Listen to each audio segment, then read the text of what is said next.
Hey guys, Coop here.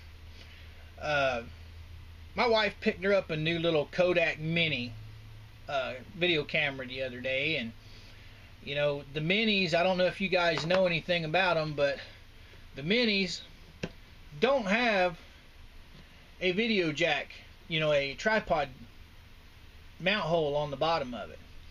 So, you know, she drives a truck for a living, and she wanted to take this little Mini with her to work, but she had no way of, you know, hooking it up with a tripod because it had no mount hole in the bottom of it. So I've done a little bit of research and stuff, and there's a guy that I subscribe to. His name's CrypticCRICKET, and he does some pretty wild stuff with PVC, and that's where I got the idea for this from.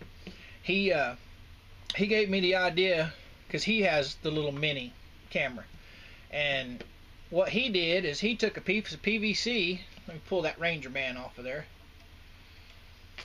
He took a piece of PVC, as you can see there, 1.5 inches, and basically what he did is he cut it.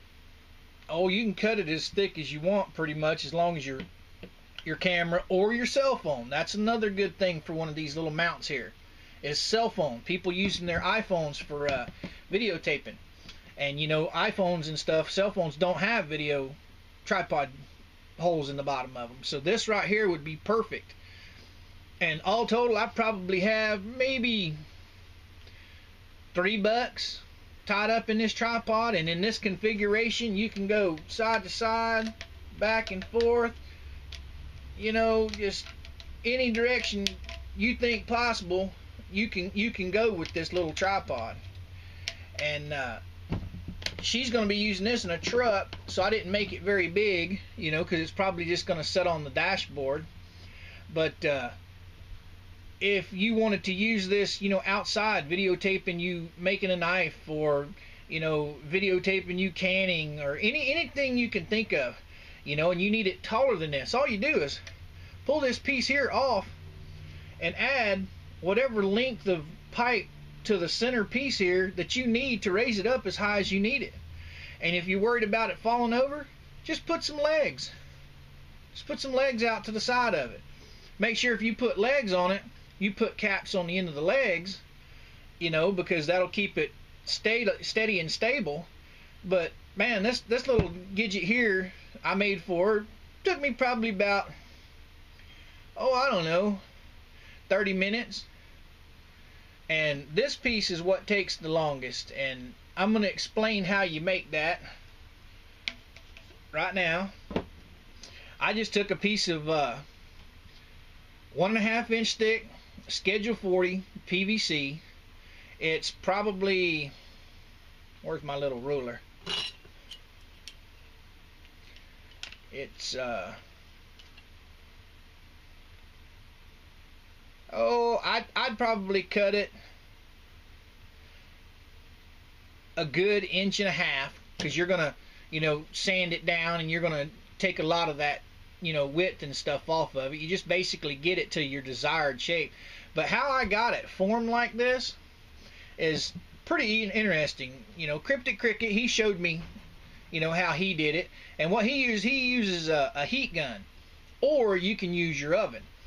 And the oven, what you do is, so you don't mess up your cell phone or your Kodak Mini, get you a piece of wood.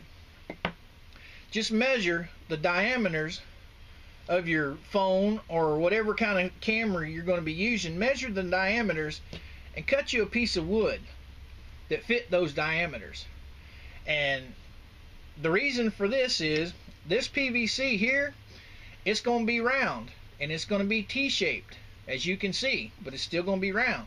And what you do is you stick that in the oven on 200, you know, heat up your oven to 200, or if you have one of those little toaster ovens, heat it up to 200, and you put this inside. And oh, it takes probably about 10, maybe 15 minutes to where it's soft enough to where you can use it to mold. Once it's soft enough, you just pull it out of the oven. Now wear gloves with this because this stuff's gonna be hot. Pull it out of the oven, and this PVC will stretch to the size of that piece of wood. And you got to be quick about it because this stuff cools down and hardens quick.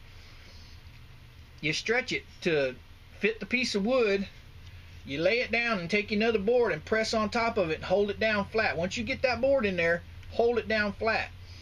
Now to make it easier for me, I split my piece of PVC in the center. That way it was easier for me to get the wood in there and get it clamped down. But if you want this to be a whole piece, you don't have to split it. You just, but you got to be quick about it. That's why I split it. But anyhow, if you guys have any comments or questions, put them down below. I'll have a link to CrypticCRICKET's page, and you can go over and take a look at some of his techniques on how he makes them. And